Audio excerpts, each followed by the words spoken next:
Book Boss Publishing presents The Voice Behind the Pen. I'm Michelle Coleman, author of the stories that move the heart and stir the soul. From Written in the Stars to A Mistress to the Game to Cocktails for Conversation. And now, the legacy unfolds in the most powerful story yet, A Moment in the Hourglass. Available August 14th on Amazon. Read one and you'll find them all.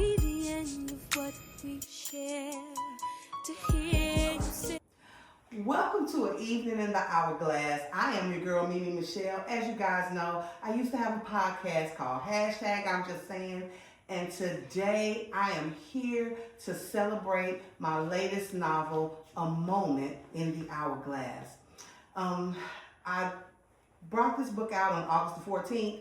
And I just couldn't think of a better way to celebrate it. I usually do a really huge book event, but instead I thought, instead of just doing it with a few close friends or people here in the city or people who have to fly in, I decided I would share it with the world. So I would do it this way on a live. So without further ado, I have my girl, Tracy Lane here with me.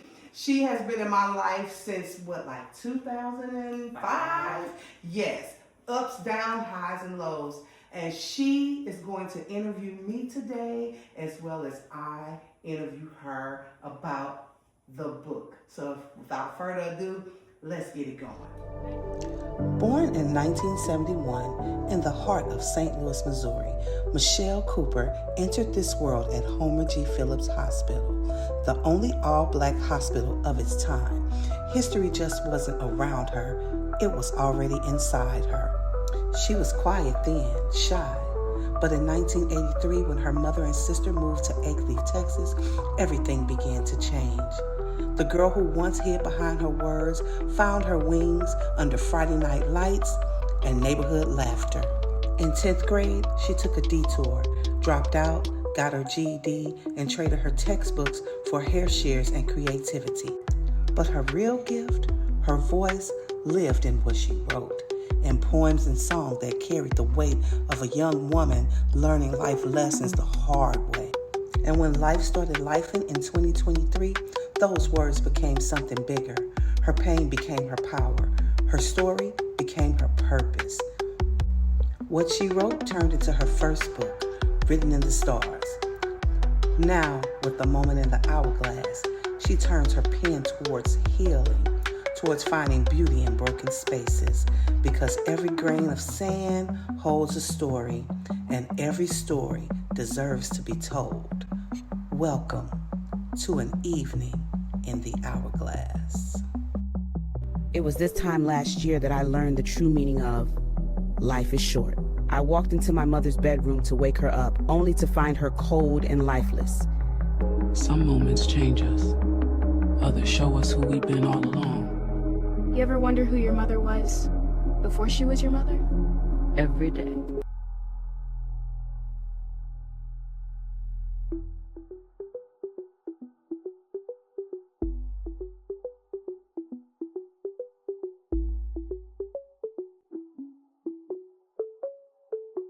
Thank you, Mimi. Thank Good you. evening, everyone. So, we're going to start with our very first question. Sure. So, Mimi, the beginning of Hourglass, where did a moment in the Hourglass come from, and what sparked the idea to write such a deeply personal story? Okay. Ooh, good question.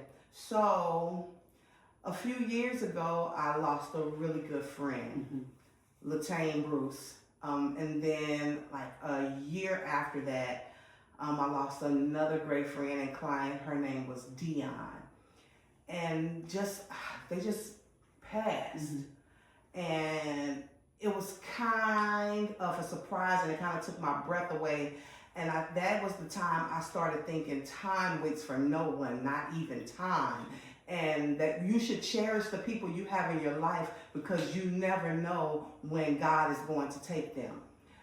The moment I finished A Moment in the Hourglass, my mother got really sick. And I was like, oh my God, Lord, what are you trying to tell me? So I sat down at my desk, and I just let my creative juices flow. And the more I wrote, the more creative I got. And I think I touched like peaks and valleys. Okay. I think I touched, it was a really emotional write. First, let me say that. It was really emotional. I cried a lot when I wrote it, but I also laughed a lot.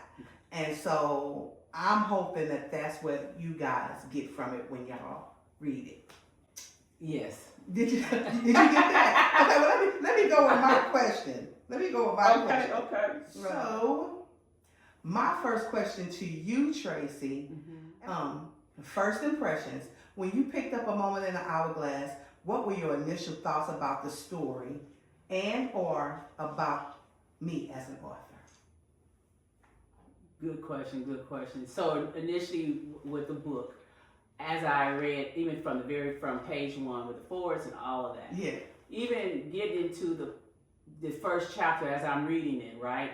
I was like, wow, my friend has progressed. She has grown as an author, coming from the very first book to where she is now. Right? So that helped me and made me want to continue to keep reading. Okay. And that was through, where I got to was within probably an hour or two. It was a 2-hour drive. Yeah. Dang. And it was funny, sad, and then it was some funny parts, without telling the story. Yeah, because we don't want to tell y'all the book. We don't want to share the book. We just want to give you like some highlights of what would make you want to read this book. Yes. I mean, sad, in the very beginning, very sad, heartbroken. I can relate to Phoenix. But some of the one scene in particular was very funny, petty, very funny though, and I was like, "That's me." Yes. Because whether people know it or not, I don't want to say it because that might be in your question, so I'm gonna leave that. So I'm gonna do another question for you. Okay. Emotional connection. Where was the moment or character in the book that personally touched you or made you stop and think? Good question. With Phoenix and her ex. And I want to tell the story what a mother knows, because I was trying to figure that relationship out. Yes. That made me think and say, wow, that's love. And that's a real man. Yes. That's a real man. And that was love. And so it did make you, make you think and say, wow. Yes. Wow. Yes. I really what I do every time I write, and it doesn't necessarily be black or white or Asian or Mexican, right? But I'm coming from a black woman's point of view. I always try to write a strong black man, even when he has flaws. I try to show, because we have such a bad depiction of black men, right?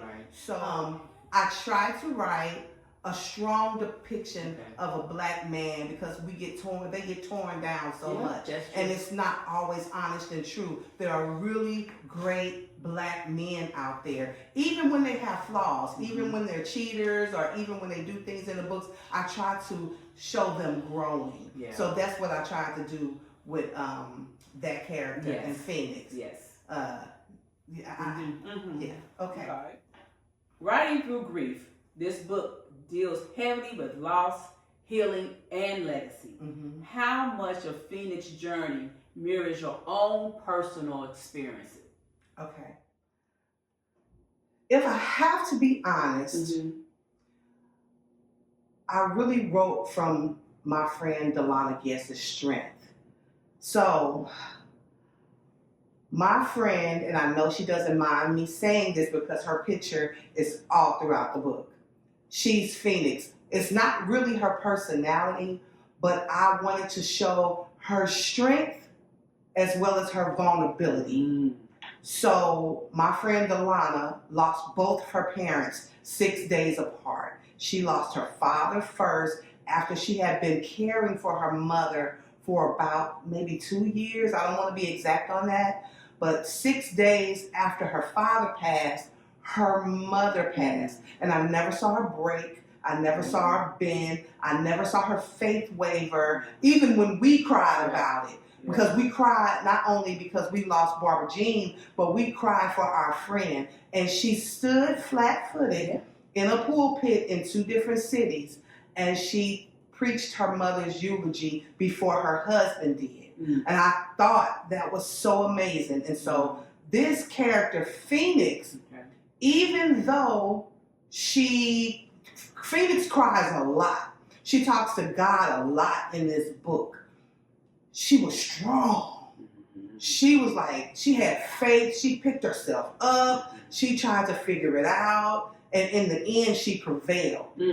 And that's where I got Phoenix from. Not really, okay, Phoenix, when it comes to her relatives, that's all me.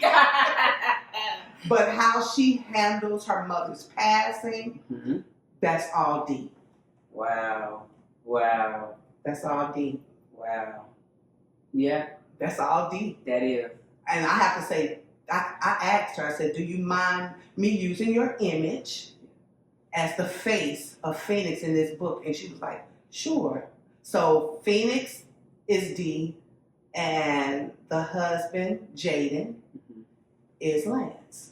They're both in the book. Yeah. And that's the way I see them. Yeah. Okay. As husband and wife, because they work in harmony, hand in hand. It's not their story, but to watch how they navigate, whether it's in loss or success. That's how they navigate. So there we go. So, there we have. Well, let me ask you a question, Tracy. Because how many have I asked you? 1, 2. I've asked you 2? Okay. Impact. How would you describe Mimi's voice as a writer, her storytelling, her message, or the way she makes you feel through her words? I'm talking myself in third person. How do I see you, the writer, from the beginning? You can start from the very first novel, Written in the Stars, where I know the format was a hot mess, .net, but the story was good. It was.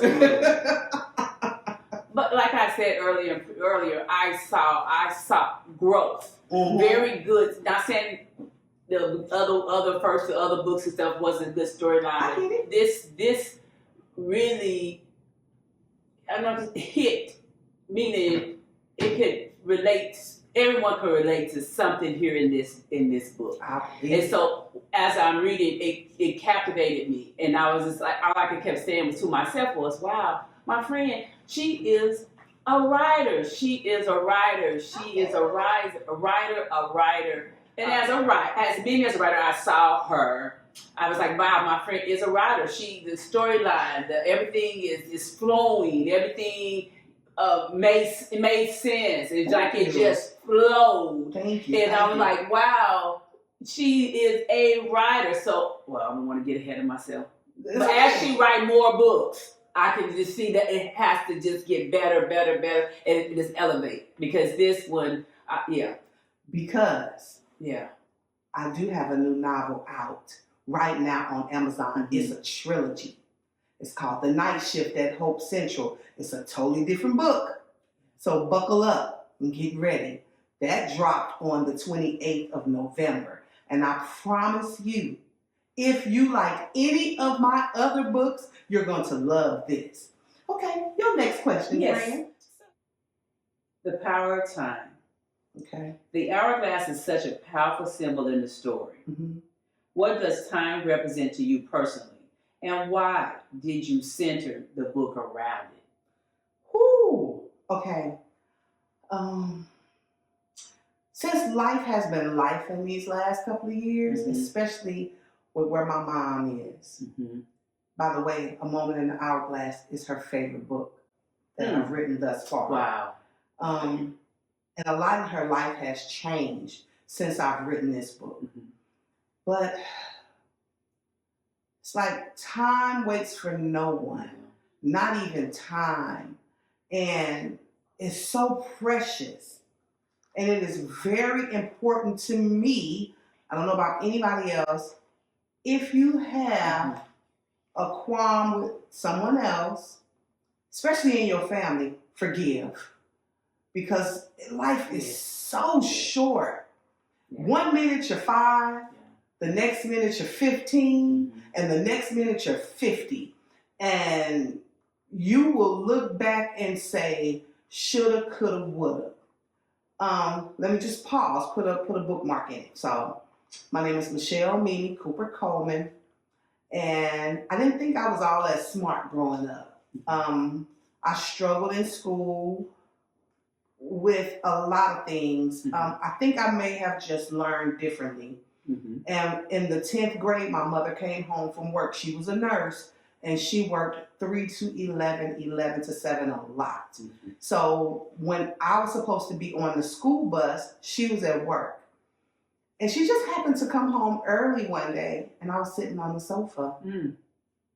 I had dropped out of school because I had fallen so far behind. And let me just say this.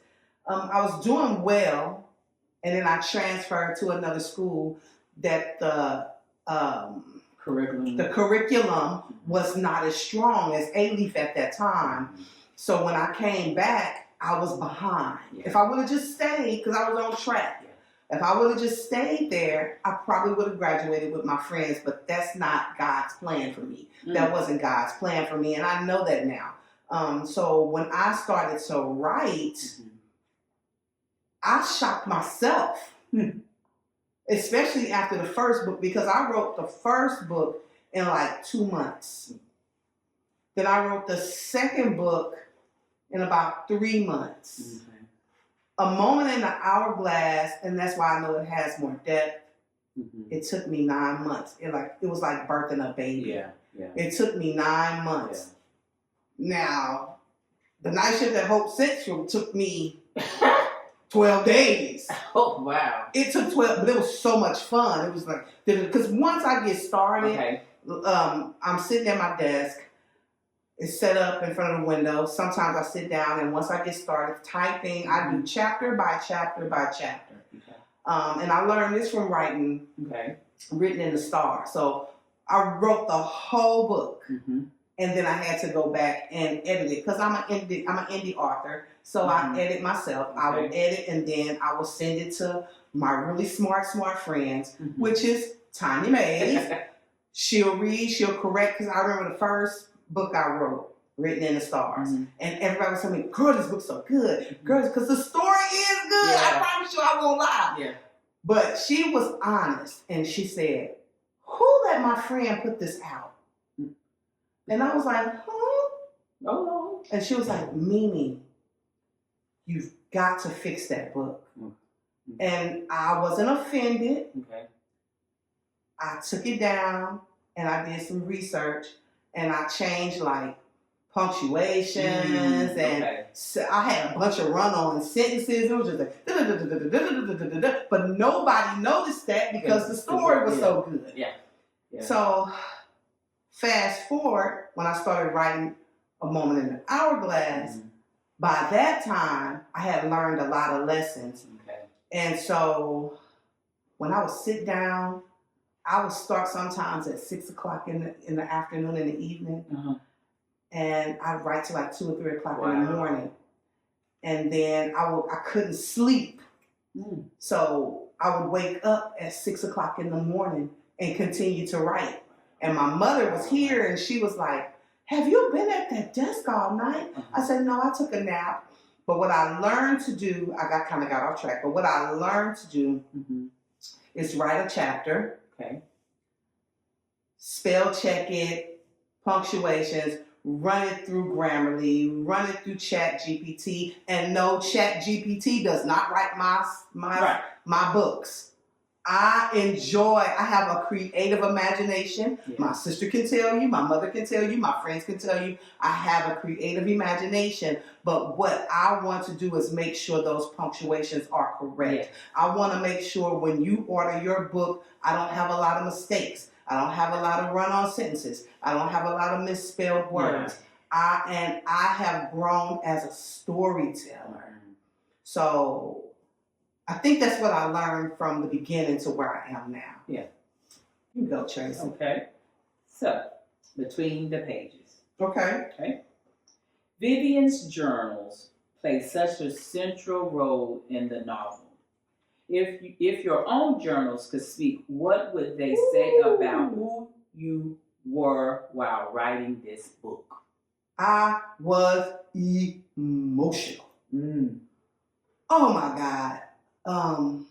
Especially as I began to write and as I got closer to the end, my mom started getting ill. Mm-hmm. And I was like, did I write this on her life? Well, let's take that back because Mama had been sick like maybe a couple of years, maybe a year prior. Right. But she wasn't where she is now. So as I began to write this book, the closer I got to the end, the more emotional it became for me because she was dealing in her own struggles.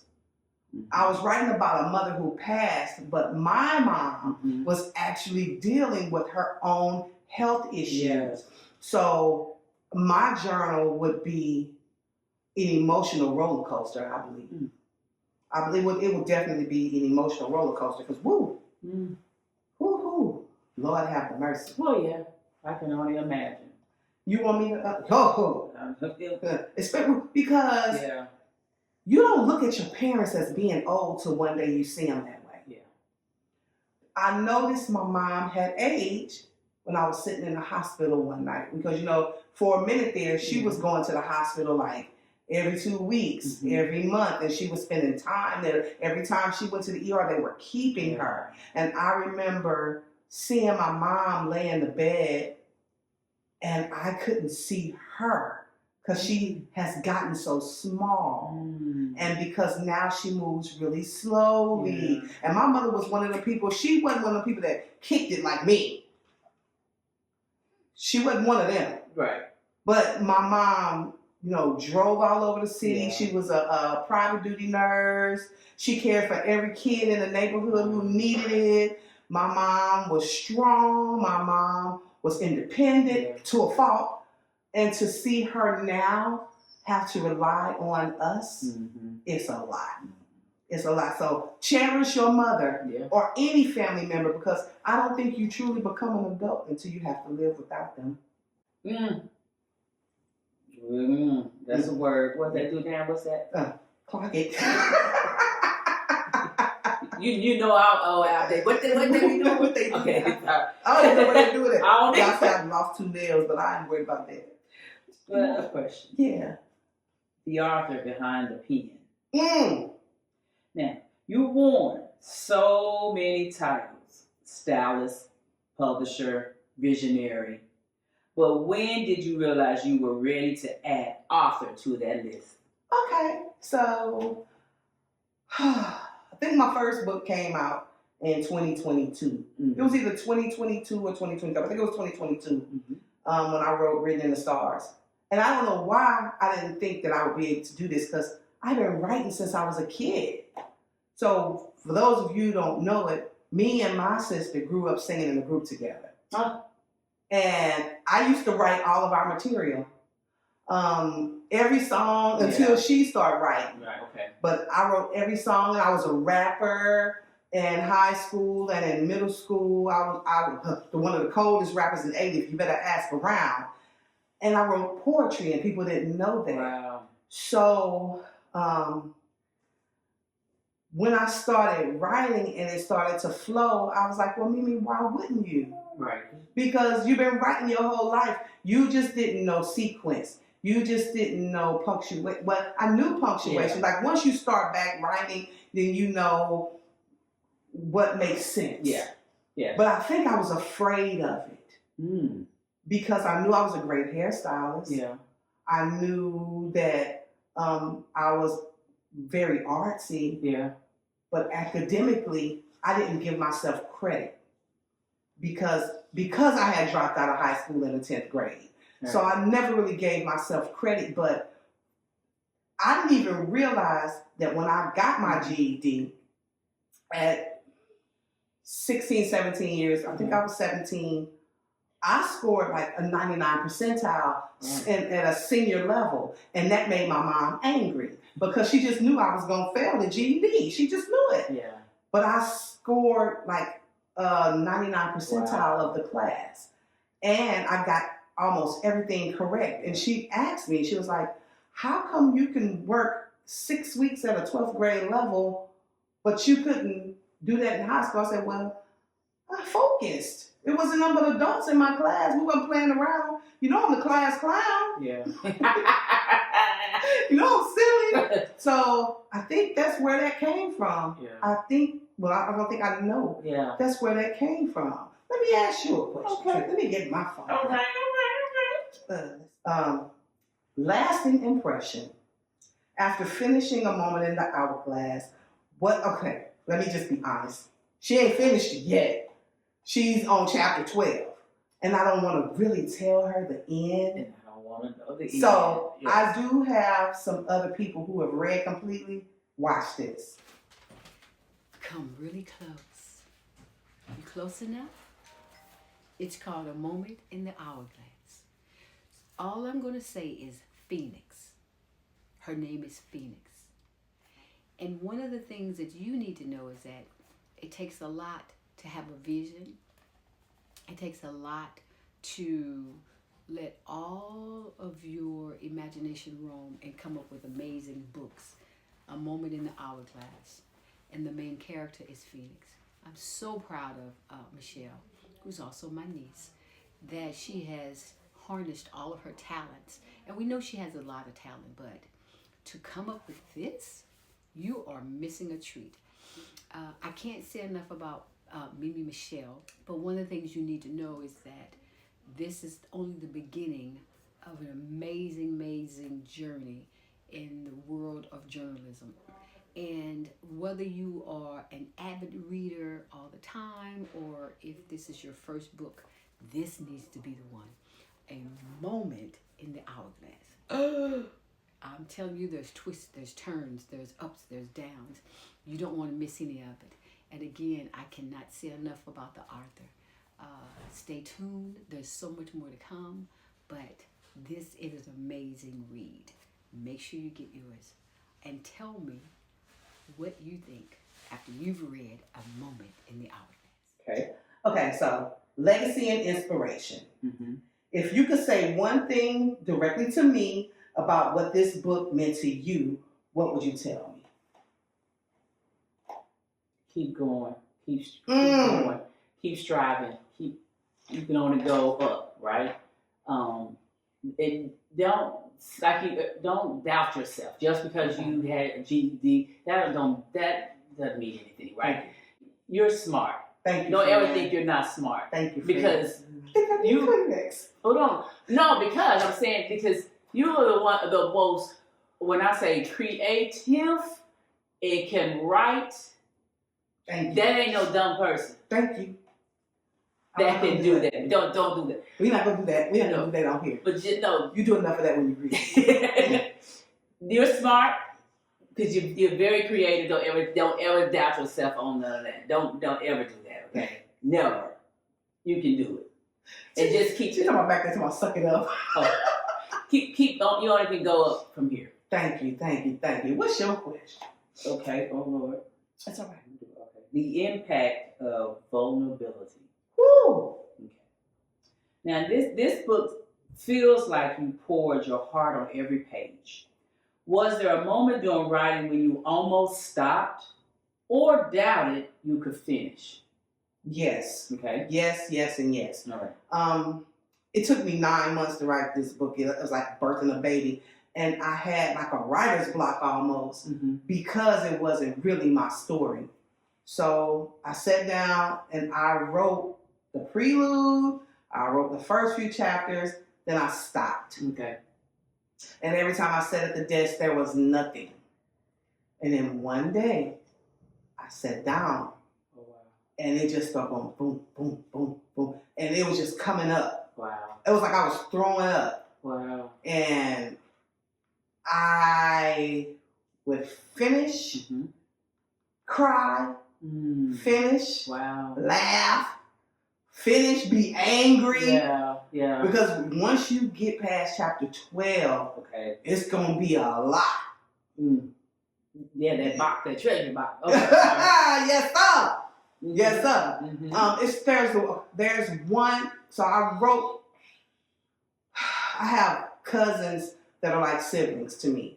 Me, my sister, and my cousin Greg, and my cousin Robbie. Mm-hmm. We are like siblings, and I wrote from that perspective. If you know my sister, you see her like there's a part where they're in the restaurant. And you know that is my sister. I'm sorry. If you know my cousin Greg, you know that's him because he loves tennis shoes. That's all I'm going to say. I mean, and when I tell you he has hundreds, they're in boxes. He has them.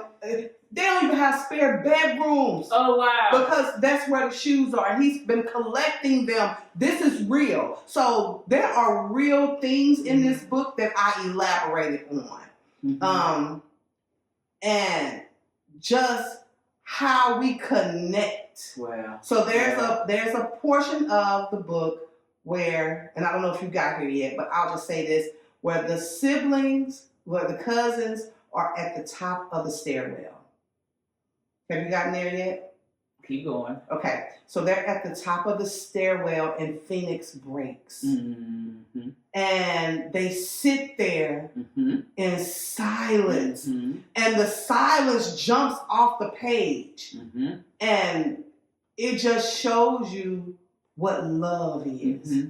I wrote from a perspective of love because sometimes the only person or people that can love you is your family. Yeah. That's the only thing that's going to hold God and your family. Yeah. And they sit there and they sit there and they sit there. And there are words from the page, but they're in silence. Mm-hmm. And they sit there until Phoenix is ready. Mm-hmm. It's Phoenix, her cousins, and her ex-husband. Mm-hmm. And they sit there at the top of this. Now, let me just paint the picture. This is a mansion. Okay. Phoenix got money. Mm. I'm not going to ever, let me zoom in, write us poor. Yeah. I grew up poor. I don't need to be poor in a book. Yeah. So every character that I ever write is well-to-do. They got problems, Yes. but they are well-to-do. And so she's at the top of her spiral staircase. Okay. And they're sitting there until she's ready. Mm-hmm. And then once she's ready, she goes back into her mother's room where she hasn't been for months to clean it. Yes. So that's all I'm going to tell you about that. But yes. yeah, that's that. Get ready. Buckle up, boys and girls. You're in for a bumpy ride. Yes.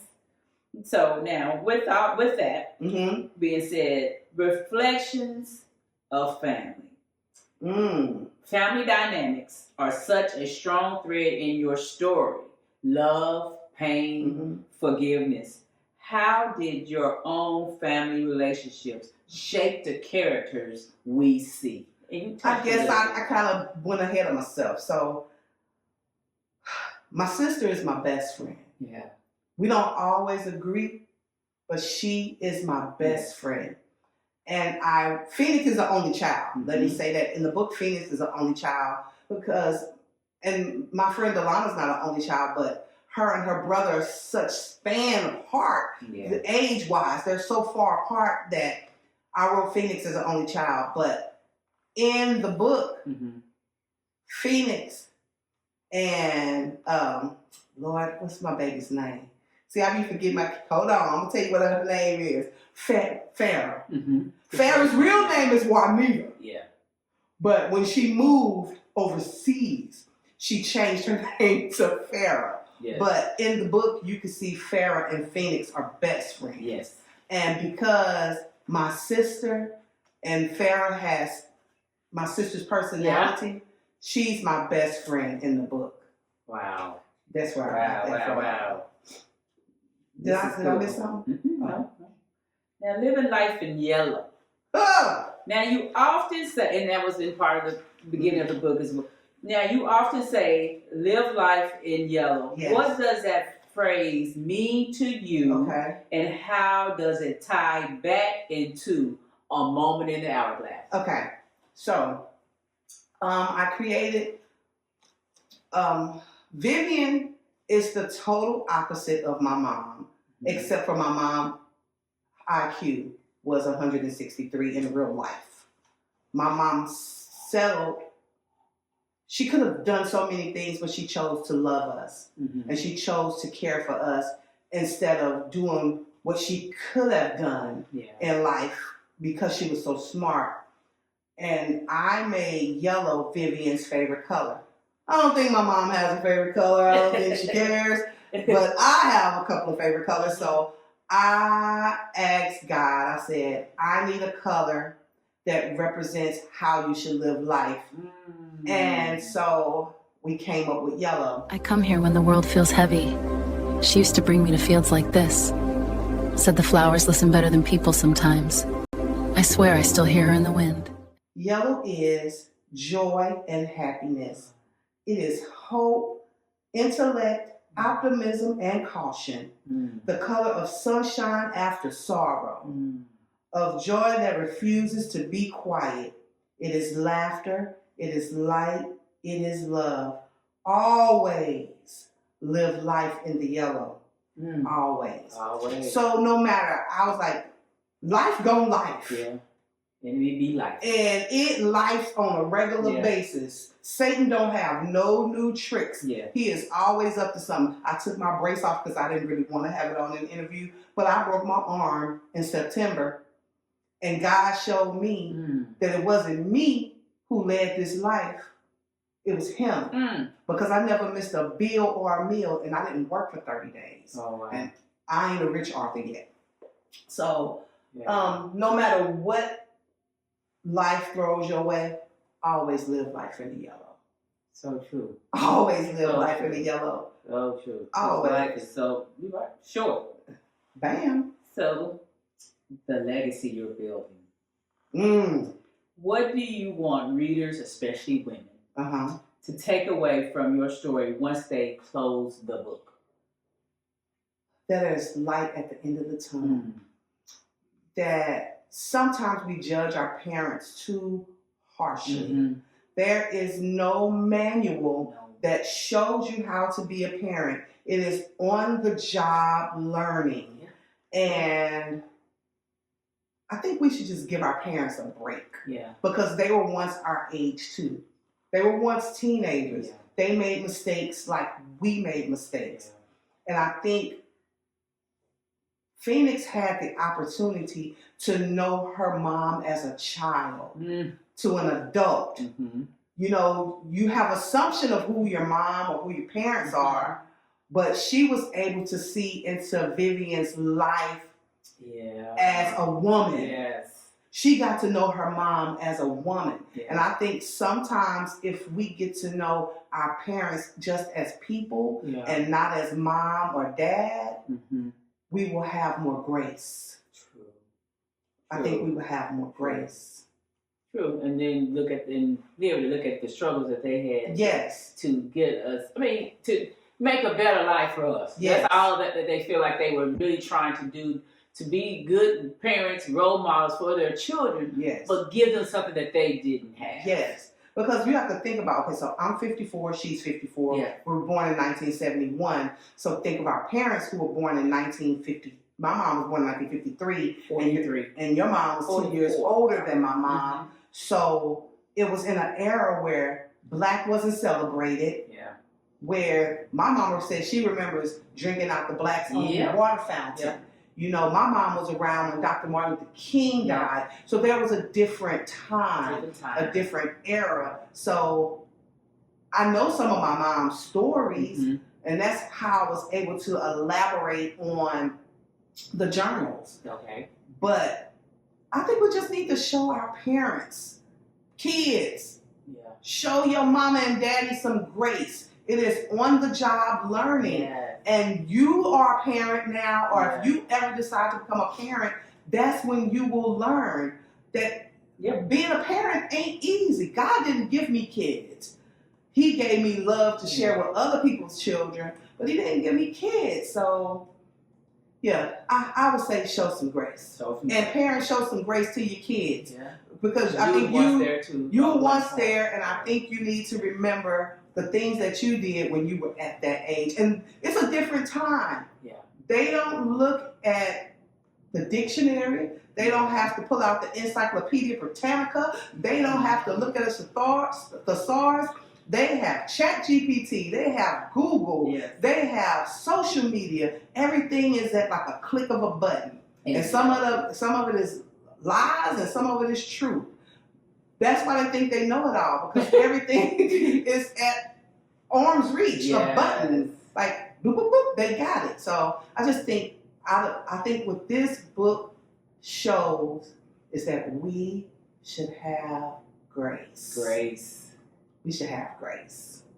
Give each other grace. Because life is too short. Time waits for no one, even time. It's a moment in the hourglass. Yes. You know, I wrote, our infancy is at the top. Mm-hmm. Our infancy is at the top of the hourglass. This is like when stuff happens in the center.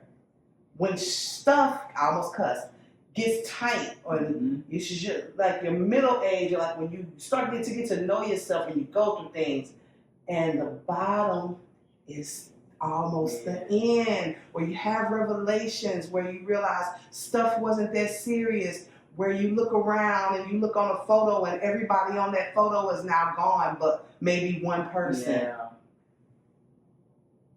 You should cherish the moment and the time, because one day we'll look up and we'll be missing. She might have to celebrate me in my absence or vice versa. Yeah. So I love her in the moment. Yeah. I love my mama in the moment. I love my sister in the moment. I love my nephew, even though sometimes he be wigging out. I love him in the moment. And it's a little girl back here watching me. I love her every moment. Yeah. So we should show grace and love in the moment. Oh, I went deep. No, you did. The future beyond the hourglass. Now, that moment in the hourglass is out in the world. What's next for you as a woman, as a storyteller and a woman? Okay. So, my mom was like, you need to make a choice of what type of author you're going to be. Just need to find out what genre you're going to write. And I said, why? I write what I feel. I write how I feel. And I was feeling that way, a moment in the hourglass in that moment. But after a moment in the hourglass, so let me just park the car for you. So I'm sitting in the hospital after a moment in the hourglass was done. And my mother had to be checked into the hospital. It was the week after, was it? It wasn't the week, it was Labor Day. Maybe, or the week after Easter. It was sometime around then. And I had just finished the last page. And let me just say, with every novel I write, when I finish that last word, I bawl like a baby. Oh, wow. I mean, it's uncontrollable sobbing too. And I guess it's a moment of completion. It's something about completing something. Right. And I cry and I smile and then I wipe my face and then I get to the work. Because the work isn't just writing. Then you gotta, think of this promotion plan, how you gonna sell the book. You gotta ask your family, hey, can you help me? You gotta ask your friends, hey, can you help me? Yeah.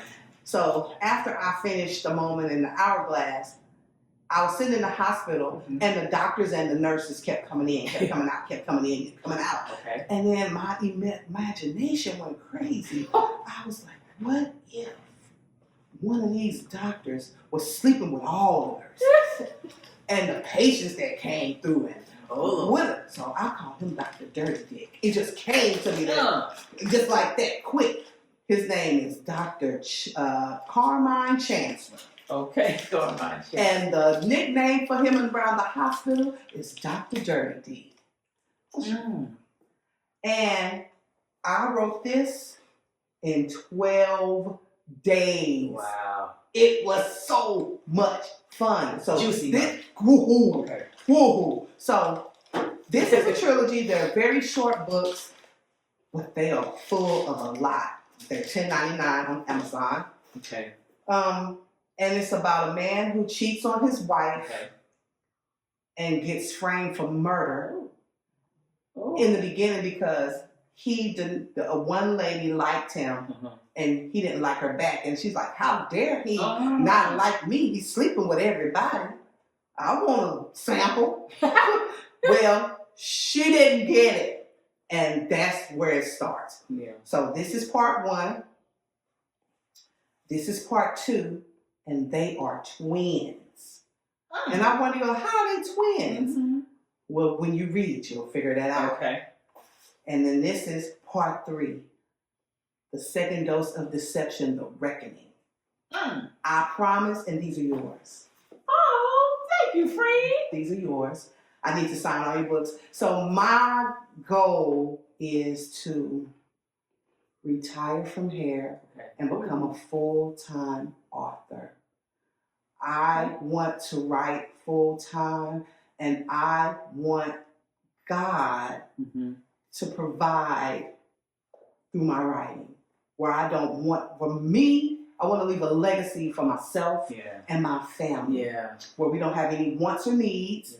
And I want my books to become short films, movies, a series like on Stars. Because I believe Written in the Stars could be a series. Yes. Because there's so many moving parts. Yes. And then Mistress To The Game, that's a movie. Yeah. It's an action movie. Yeah. It's that gangster-ish. Yes. It's good. Yes. And let me just say, A Mistress To The Game is about my Aunt Felicia Lee White. And her character actually grew in this book because she's in the series. All right. Because she's an attorney. So I was actually able to elaborate on her character, and she a cold piece. Because you could tell in A Mistress To The Game, she was one of the coldest attorneys in the city of Chicago. Yeah. Although I'm from St. Louis, Missouri, as you saw in the beginning of the film. I'm from St. Louis, Missouri, and that's where I lived before I moved to A-Leaf. But I use Chicago only because the lifestyle my aunt lived. I didn't really take it back there, you know. You know what I'm saying? So, I was able to grow her character, and now I am working on another novel. It's part 4 to the series. It's called Camille, The Return of a Reckoning. That'll be out maybe next year this time, because I'm going to really take my time. I want to rush it because, I'm real creative, and then I just want to put it out there. I think I need to let these simmer. Okay. All 4 of these gonna ride, so y'all help me. Yeah. Pick them up, put them down to a friend. But Camille will come out next year. That's what I have. So I'm working on Book Boss Publishing. Okay. And if you're a writer and you need help, I can kind of show you the way. I don't have an issue with that. It comes with a cost, but you can do it. Yeah. If you want to write something. I've been telling my sister she got a book in her heart. She need to come on, let's do it. Come on, let's do it. Manifest. Yeah, I already know the title, but I'm not gonna say it until she writes it. Okay. But that's my plan. I really want to be a full-time author. Okay. And full-time. And you can do it. And it's gonna get done. Yeah, you can. So, any more questions, Tracy? That's all the questions I have. Yeah. So I hope y'all enjoyed this and the other people who shared their experience about the book, and there is more to come. Remember to laugh, remember to love, remember to be the light, and always bear good fruit. And get your copy of A Moment in the Hourglass. I will leave the links in the comment section for each and every one of them, and I promise you won't be disappointed. And when you get the book, please don't forget to leave a review. Leave a review on my social media. I will leave my social media down below. Please don't forget to leave one on Amazon, because that keeps me at the top. Okay. Right now, I'm #1 in the search for all books, and #1 in the search on Google. Yeah. And that's big. Yeah. Because the first books, you couldn't even find me. Now, You type it in, they come right up. Yeah. I believe I'm number 2 on Amazon, but I'm number 1 in the search. Oh, wow. And I'm number 1 on Google for all 4 books. So, more to come. Yeah, that's it. That's it. Thank y'all so much for tuning in, and I hope y'all have a blessed and lovely evening. This was an evening in the Hourglass.